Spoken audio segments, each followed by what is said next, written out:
Bismillahirrahmanirrahim. Assalamualaikum warahmatullahi wabarakatuh. Waalaikumsalam warahmatullahi wabarakatuh. Alhamdulillah, innal hamdalillah nahmaduhu wa nasta'inuhu wa nastaghfiruh wa na'udzu billahi min shururi anfusina wa min sayyiati a'malina. Man yahdihillahu fala mudilla lahu wa man yudlil fala hadiya lahu. Asyhadu an la ilaha illallah wahdahu la syarika lahu wa asyhadu anna sayyidana Muhammadan abduhu wa rasuluh.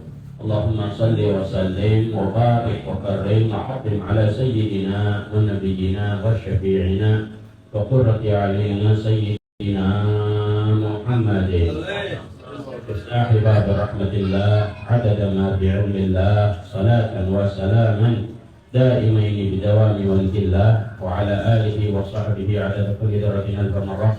Subhanaka la ilma lana illa ma 'allamtana innaka antal alimul hakim. وقال رب اشرح لي صدري ويسر لي امري واحلل عقدة من لساني يفقهوا قولي. نوينا التعلم والتعليم والتذكر والتذكير والنفع والانتفاع والافادة والاستفادة والحث على تمسك بكتاب الله تعالى وسنة رسول الله صلى الله عليه وسلم والدعاء الى الهدى والدلالة على الخير وابتغاء وجه الله ومرضاته وقربه وثوابه سبحانه وتعالى. أما بعد, para kesepuhan kaum muslimin dan muslimat rahimakumullah, alhamdulillah, puja-puji syukur kita kepada Allah Subhanahu wa taala. Alhamdulillah, pada malam hari ini kita bisa sama-sama hadir di tempat ini. Mudah-mudahan terus kita diberikan keistiqamahan oleh Allah Subhanahu wa taala untuk bisa hadir majlis-majlis ilmu atau pengajian-pengajian yang ada di sekitar kita ataupun di tempat-tempat lainnya, dan juga mudah-mudahan kita diberikan keberkahan atas apa yang telah kita lakukan ini. Amin ya rabbal alamin. Kaum muslimin wal muslimat rahimakumullah, kita melanjutkan kajian kita dalam kitab Sulamul Tauhid. Setelah kemarin kita membahas tentang maksiat-maksiat mata yang lumayan banyak, sekarang kita membahas, atau pada malam hari ini kita membahas tentang beberapa atau banyak sekali yang termasuk dari maksiat-maksiat lisan yang dilakukan oleh lisan kita ini. Di sini dikatakan faslun min ma'asil lisan, dan diantara yang termasuk maksiat-maksiat lisan yang biasa dilakukan oleh lisan kita, yang pertama adalah al-ghibatu, ghibah. Ghibah itu apa? Ghibah itu kalau bahasa kita mungkin biasa membicarakan kejelekan orang. Kalau di sini Al-Habib Abdullah bin Husain Al-Tahir, beliau memberikan definisi atau memberikan pengertian, dzikruka akhal al-muslima bima yakrahuhu wa in kana fihi. Kamu menyebutkan atau kamu membicarakan atau menyebutkan sesuatu yang tidak disukai oleh saudara semuslim kamu, walaupun itu memang fakta. Ya. Kita membicarakan tentang kejelekan saudara semuslim kita, walaupun itu fakta. Dan membicarakannya itu bukan di depan, ya. Makanya dinamakan ghibah. Ghibah itu kan asal katanya dari ghoba. Ghoba itu apa? Ghoba itu bisa diartikan tidak ada atau ghaib, sesuatu yang tidak terlihat. Nah, ghibah itu berarti membicarakan kita, membicarakan kejelekan saudara kita, berarti tidak di hadapan orangnya. Jadi sering sekali kita ya, sadar atau tidak sadar, kadang-kadang ya kita melakukannya. Alhamdulillah, mudah-mudahan kita diselamatkan dari dosa ghibah ini. Walaupun itu betul, walaupun fakta. Misalkan kita, kamu membicarakan aja bulan, saya membicarakan fakta. Memang betul dia itu seperti ini, walaupun dia fakta. Tapi kalau misalkan bukan fakta, ya, berarti jatuhnya fitnah. Ini lebih hebat lagi, ya.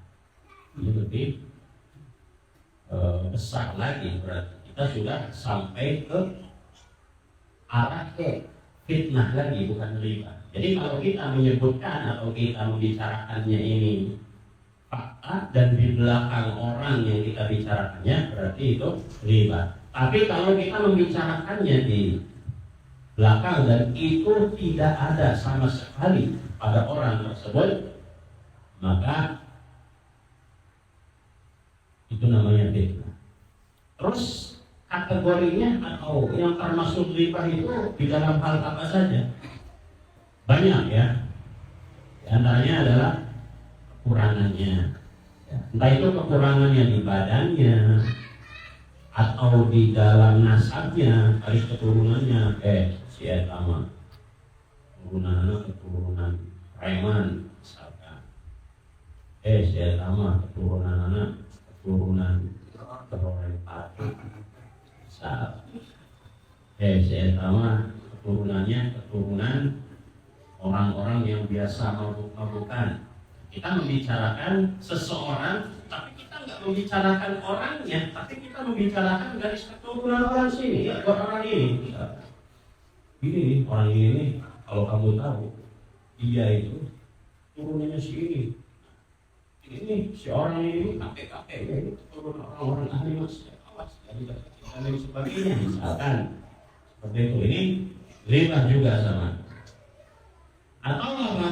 Atau di khalqihi, atau di yang ada di badan, atau di akhlaknya. Misalkan kita menyebutkan si anu ini pelit ya orangnya, ngasih sesuatu saja susah, mereka atau misalkan masih ada goreng kulit jelek, ya itu di dalam sifatnya atau di dalam atau di dalam pekerjaannya. Kalau kita membicarakan tentang kerjaan seseorang, si etama atau si itu, dia itu kerjaannya gini pula, malas gini dan lain sebagainya. Nah, gitu kan. Atau dia membicarakan tentang ucapannya. Maksudnya ucapannya itu jangan dibuat si fulan ini mulutnya ember, suka apa namanya, suka ngomong ke sana ke sini misalkan. Atau dia menjelekkan agama. Bicarakan agamanya itu gimana maksudnya? Misalkan teman kita ini ada yang lemah sekali di dalam ilmu agama, terus kita bicarakan, dia ini boro-boro sholat, duduk di tengah, salah seperti itu. Atau di duniamu, atau kita membicarakan tentang dunianya. Artinya dunianya ini kita membicarakan tentang misalkan pekerjaannya, atau status sosialnya, sama miskin, sama ini dan lain sebagainya. Itu termasuk dari riba. Bahkan di sini dikatakan aufin bihi, walaupun kita membicarakan bajunya saja. Ya, kita membicarakan bajunya. Enggak, kita enggak membicarakan orangnya, enggak membicarakan jasadnya, enggak membicarakan akhlaknya, tapi kita membicarakan bajunya. Itu dia. Teman kamu untuk sebulan bajunya jelek, murah, saya tahu harganya. Bisa. Wadabatihi, atau bahkan kita menjelekkan kendaraannya sekalipun. Ya. Kita punya teman, punya kendaraannya misalkan masih yang jadul-jadul, belum yang mewah kayak sekarang misalkan. Kita bicarakan juga masalah motornya, atau masalah mobilnya, atau masalah sepeda dan lain sebagainya.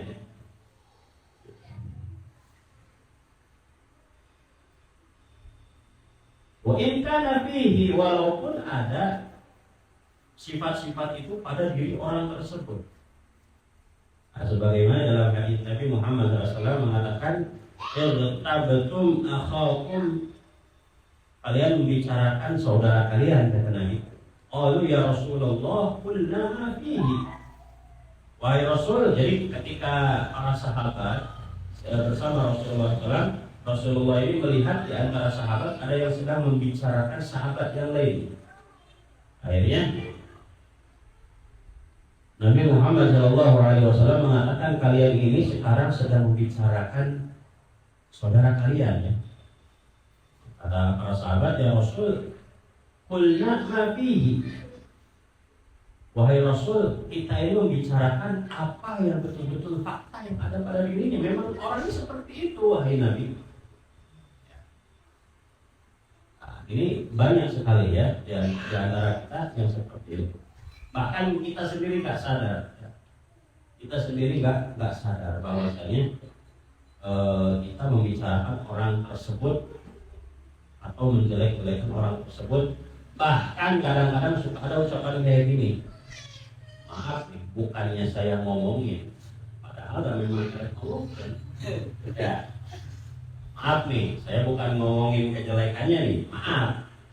Diawalinya bagus, minta maaf terlebih dahulu, tapi yang dibicarakannya ternyata kejelekan saudaranya. Sadar nggak? Sadar.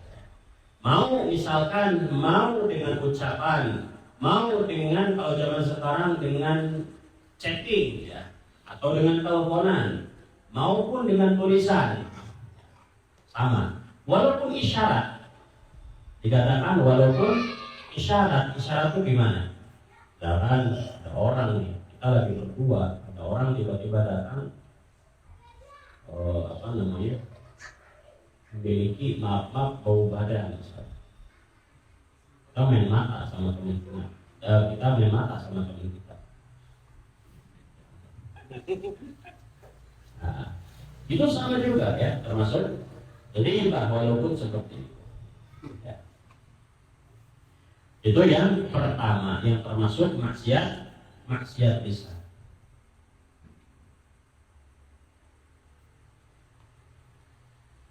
Ada pengecualian ya. Ada pengecualian kalau kita membicarakannya berupa pengaduan atau curhat. Tapi kita memang mau mencari jalan keluar. Bagi contoh, kita punya teman ini luar biasa, dia selalu mabuk-mabukan, dia selalu berjudi dan lain sebagainya. Jadi kita mengadu atau curhat kepada orang yang sekiranya orang ini memiliki wibawa untuk bisa menegur teman kita. Ya. Akhirnya kita bilang ke teman kita ini, wahai fulan, kamu tahu nggak apa yang dilakukan saudara kita ini? Dia ini ternyata selama ini suka berjudi dan lain sebagainya. Tolong, tegur dia, tolong selamatkan dia. Salah. Nah, kalau seperti ini nggak apa-apa. Ini bukan termasuk riba, tapi lamun kacau-kacauan ya jadi riba. Ya, lamun kacau-kacauan jadi riba. Hanya sebatas kita memberitahu teman kita, tapi dengan niat untuk dibenahi, maka kalau seperti ini tidak apa-apa. Atau ada lagi yang bertanya, Beb, saya tidak ikut membicarakan, tapi saya mendengarkan. Ya, saya enggak membicarakan sama sekali, tapi saya mendengarkan, Beb. Apakah itu termasuk riba? Termasuk riba kalau kita kacau-kacauan. Ya. Kalau misalkan kita mendengar, akhirnya kita tutup telinga atau mungkin kita akhirnya bangun dari situ menghindar, itu nggak apa-apa, walaupun terdengar sedikit. Tapi kita ini kebiasaannya mendengar sekali pura-pura diam, tapi ternyata apa? Ternyata akhirnya kita yang menyebarkan aib teman kita ini. Ya. Pura-pura diam di situ, ternyata malah kita yang pertama kali menyebarkan aib orang tersebut. Kalau cuma mendengarkan tapi kita terus langsung menghindar, bangun dari tempat tersebut, ini tidak termasuk riba. Itu yang pertama. Yang kedua yang termasuk maksiat lisan adalah wan namimah. Namimah ini kalau yang kita ketahui adalah mengadu domba. Cuman kalau di sini yang dimaksud oleh Habib Abdullah bin Husain Tahir, apa yang dimaksud oleh Imam Al-Ghazali dan juga yang dimaksud oleh Imam Nawawi Al-Jawi, beliau ini memberikan definisi atau pengertian namimah ini bukan mengadu domba, tapi memindahkan. Kalau di sini dikatakan wahya naqlul qaulil ifsad, memindahkan ucapan dengan niatan untuk membuat orang tersebut terjerumus. Ya mungkin bisa dinamakan adu domba, cuman di sini kalau di sini Imam Al-Ghazali mengatakan wahadun namimah kasfu ma yakrahuhu kasfuhu sawa'un karahahul manqul anhu awil manqul ilaih aw karahahu hadithun wa sawa'un kana al-kasyaf bil qawl. Sampai akhir. Di sini Imam Al-Ghazali mengatakan yang maksud namimah di sini kita membuka sesuatu privasi orang, ya, rahasia orang. Orang ini punya rahasia, tapi rahasianya ini sesuatu yang jelek, bukan sesuatu yang bagus. Kemudian orang ini misalkan ada salah satu sifat ini jelek, ya, kemudian dia curhat ke kita. Gini, akhirnya sama kita diceritakan ke orang. Oke, sebulan ini ternyata gini. Ini termasuk namimah kalau menurut Al-Imam Al-Ghazali. Ya. Karena di sini dikatakan haqiqatun namimah ifsya'us sirr wa hatqus sitr amma yakrahu ashhuru bal kana mar'ul insan min ahwalin nas. Ayat bagi an yaskuta anhu. Nah, di sini dikatakan Imam Nawawi mengatakan hakikatnya namimah itu adalah menyebarkan rahasia orang dan membuka sesuatu yang sudah ditutup. Saya punya rahasia malah dibongkar oleh teman saya. Saya sudah menutup rapat-rapat, ya, kekurangan tersebut, tapi malah dibuka oleh teman kita. Teman kita ini termasuk nama, ya, termasuk orang yang namimah. Walaupun itu kita menyebarkannya dengan berupa ucapan atau tulisan atau dengan pakai kode-kode atau dengan isyarat, sama seperti riba tadi. Itu kalau rahasianya adalah rahasia yang jelek. Tapi kalau misalkan rahasia-rahasia atau sesuatu yang tersembunyinya ini ma fihi faedah, ada faedahnya untuk kita. Artinya apa yang disembunyikannya ini memberikan keuntungan bagi kita. Maksudnya keuntungan di sini faedah. Ya, faedah itu sesuatu yang bermanfaat. Ya. Maka kita menyebarkannya boleh. Atau daf'un li maksiat. Atau ketika kita menyebarkannya itu bisa mencegah orang lain untuk bermaksiat, ini juga boleh. Jadi diperbolehkan kalau kita membuka rahasianya seperti itu. Tapi kalau kita membuka rahasianya adalah rahasia yang sudah sesuatu yang jelek atau sesuatu yang ada kekurangan atau bahkan itu aib, maka hukumnya haram, termasuk maksiat lisan. Kemudian selanjutnya adalah wat tahrish min ghairi naqlil qaul walau bainal bahar. Nah, ini tahrish ini baru namanya adu domba. Tahrish ini adu domba. Bagaimana? Kita menghasut salah satu teman kita dan kita menghasut teman kita yang lain. Walaupun itu benar, kita mendengarkan si A ngomong gini, kita sampaikan ke si B. Akhirnya si A sama si B saling musuhan. Ini namanya adu domba. Kita yang terhasut atau orang yang dihasutnya tidak dosa, tapi orang yang kita yang dihasut atau orang yang terhasutnya nggak dosa, tapi orang yang menghasutnya ini yang dosa. atau memprovokasi ya kalau zaman sekarang ini bahasanya, kita memprovokasi seseorang si A misalkan, atau kita memprovokasi si B yang tujuan kita si A sama si B supaya berantem. Ini namanya tahrish, mengadu domba.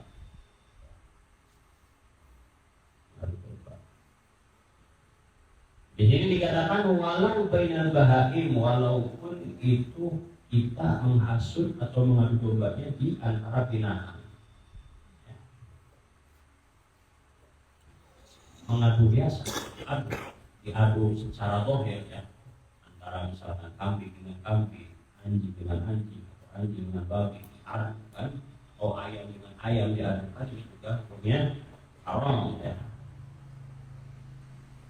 Nah makanya untuk kita menyikapi orang-orang yang suka memprovokasi atau provokator, gimana caranya? Caranya adalah jangan kita dengarkan ucapan. Makanya kita bukan berarti kita suudzon sama orang, tapi yang namanya waspada itu harus. Kayak Nabi sampai sampai mengatakan hadisnya itu, intinya jangan sekali-kali kita percaya dengan ucapan orang yang mana orang tersebut biasa ada omong kosong. Artinya kita harus cross check apa betul orang ini ngomong seperti itu, ya. Supaya tidak terjadi yang namanya ubah di antara kedua. Ya. Kemudian yang selanjutnya wal kadibu atau wal kidbu, berbohong. Ini termasuk maksiat lisan juga. Bahwa al-kalam bikhilafil waqi', membicarakan sesuatu yang bukan sesuatu tersebut terjadi, ya berbohong. Berbohong itu kan membicarakan sesuatu yang tidak ada. Seperti contoh, kita ini misalkan tidak punya mobil tapi bilang punya mobil. Kita memang tidak punya rumah, bilangnya punya rumah. Ini kan berlawanan dengan aslinya. Ini namanya berbohong. Berbohong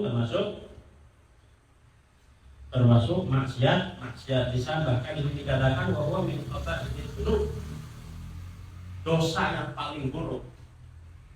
Kalau kata bahasa Sunda, kermah dosa, dosanya lagi yang paling buruk dari dosa ya adalah berbohong. Wa fawahisyul uyub, dan juga termasuk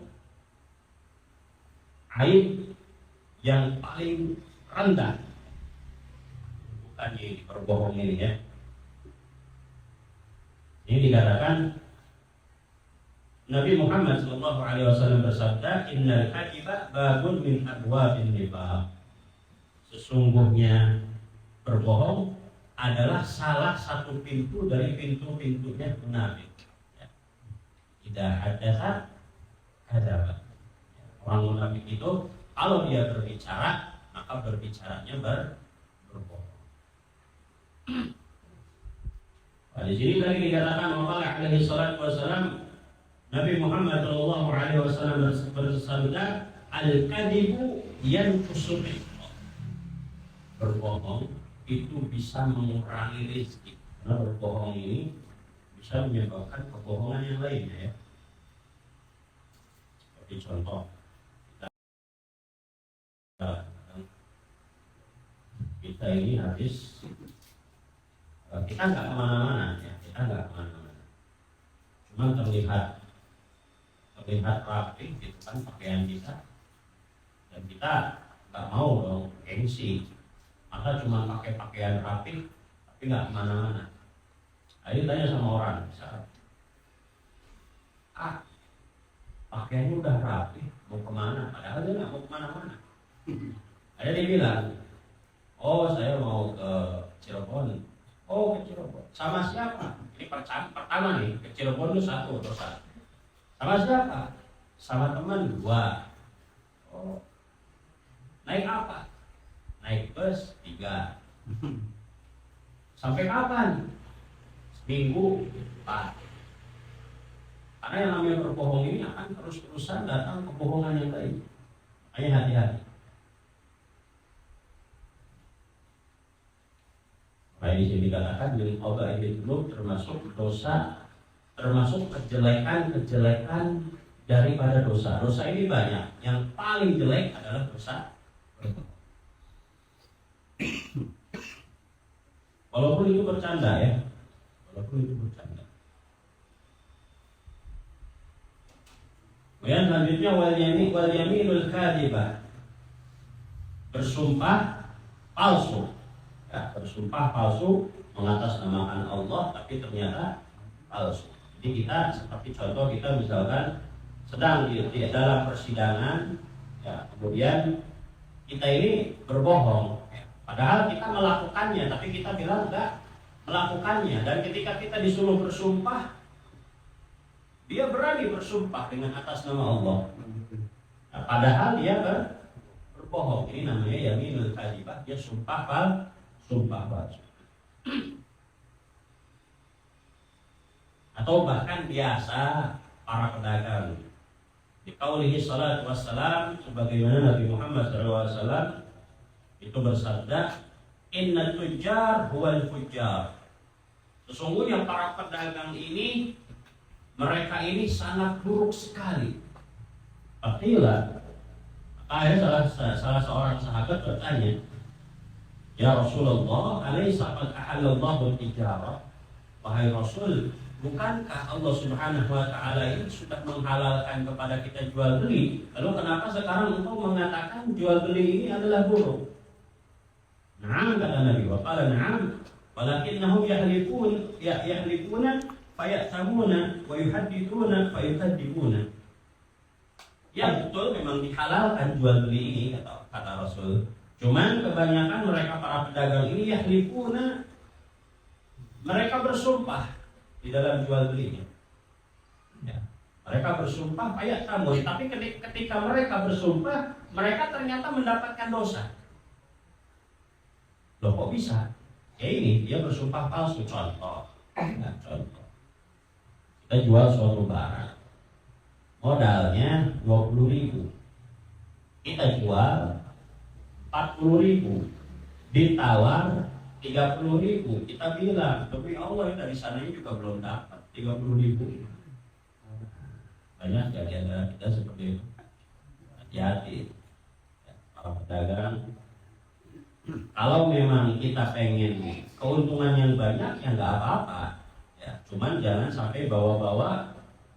Demi Allah dari sananya aja nggak dapat. Padahal sudah ada keuntungannya 10.000. Ya, sudah ada keuntungannya 10.000. Mungkin dia masih kurang karena dia mungkin harus menggaji karyawan, dia harus bayar sewa toko misalkan, atau dia harus bayar listrik dan lain sebagainya. Karena mungkin kalau keuntungan 10.000 masih kurang. Ya udah tinggal dia bilang aja, maaf belum dapat. Gak usah kita sampai bilang, oh demi Allah ini belum dapat, dari sananya aja. Kalau 30.000 benar belum dapat. Ya, padahal sudah ada untuknya 10.000, tapi masih kurang. Wayuhadithuna fayakdzibun, dan mereka ketika berbicara, para pedagang ini fayakdzibun, berbohong. Maksudnya gimana? Maksudnya mereka kadang-kadang ketika ditanya, Pak atau Wah, ini harus kemana? Ini. Karena apa? Karena sudah lama jarang keluar, akhirnya bilang yang ini nih yang paling bagus. Ya, hati-hati. Ya. Kalau ditanya, jawab ya. Ini seperti ini, spesifikasinya. Yang ini seperti ini.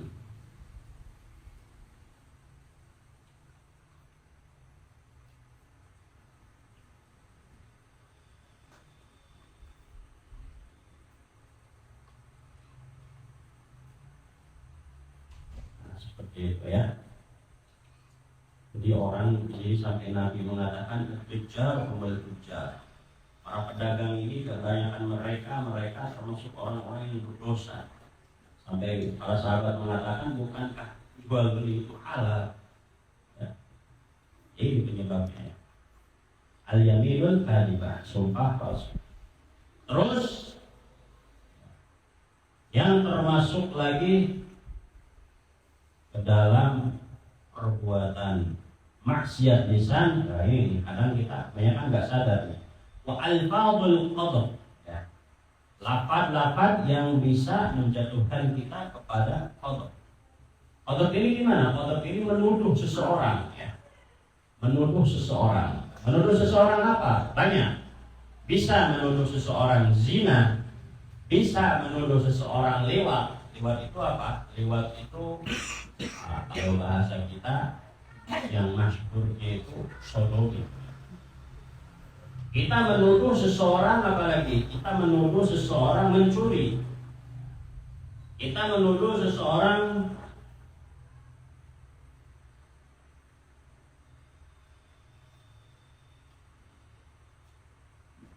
seseorang selingkuh. Ya, ini hati-hati. Ini hati-hati, ini termasuk maksiat lisan. Dan bahkan kita orang yang menuduhnya bisa dikenakan had. Had itu apa? Had itu adalah kalau orang zina itu kan, kalau dia berzina berarti dihad kan, ada hadnya. Dicambuk. Dicambuknya berapa kali? Dicambuknya itu kalau dia bukan zina muhsan, dia dicambuknya adalah 80 kali dengan cambukan. Nah, kalau kita menuduh seseorang zina dengan tanpa adanya bukti dan ternyata itu tidak berbukti, maka berbalik. Ya. Maka berbalik kepada kita si penuduh. Ini hati-hati. Ya. Banyak di antara kita nggak sadar. Menuduh orang zina, menuduh orang selingkuh, nggak ada bukti. Ada buktinya. Apa buktinya? Saya melihat dia keluar dari hotel.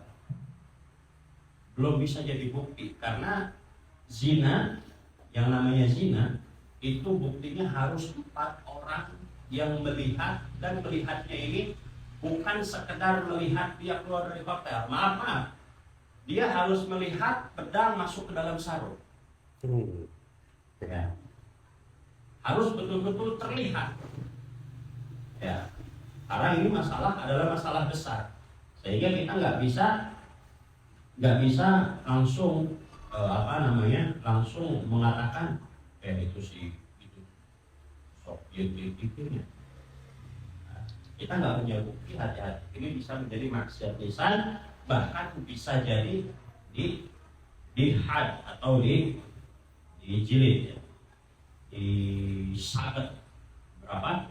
80 kali. Nah, kalau di sini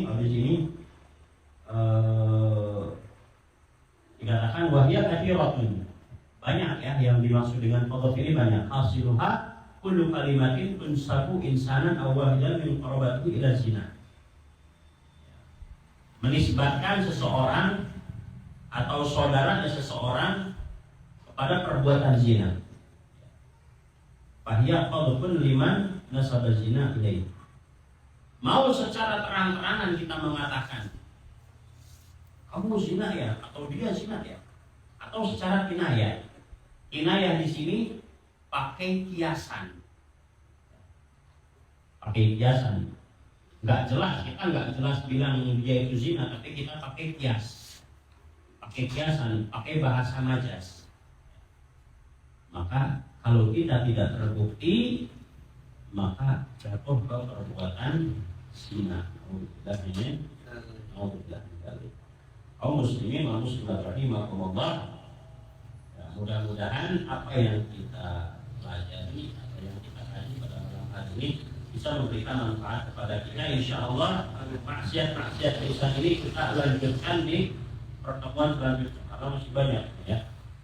Masih banyak. Mungkin bisa sampai 3 kali kajian ya. banyak sekali manusia di sana. Sampai sini ada yang dipertanyakan? Kalau misalkan kita gibahin orang, terus kita minta maaf sama orangnya, kita bilang udah gibahin dia, nah apakah dosa kita itu diampuni atau tidak? Oh iya, belum dibahas ya. Cara taubatnya orang yang riba ya dengan meminta maaf langsung ya, minta maaf. Karena itu hak adami. Hak adami itu adalah dosa yang hubungannya dengan makhluk. Jadi walaupun kita minta ampun kepada Allah Subhanahu wa taala, taubat sampai keluar air mata darah sekalipun, kalau kita nggak minta maaf kepada orangnya, nggak akan dimaafkan oleh Allah. Ini namanya hak adami. Makanya sering-sering minta maaf kepada teman-teman kita ya. Mungkin sadar nggak sadar kita suka riba. Allah Allah.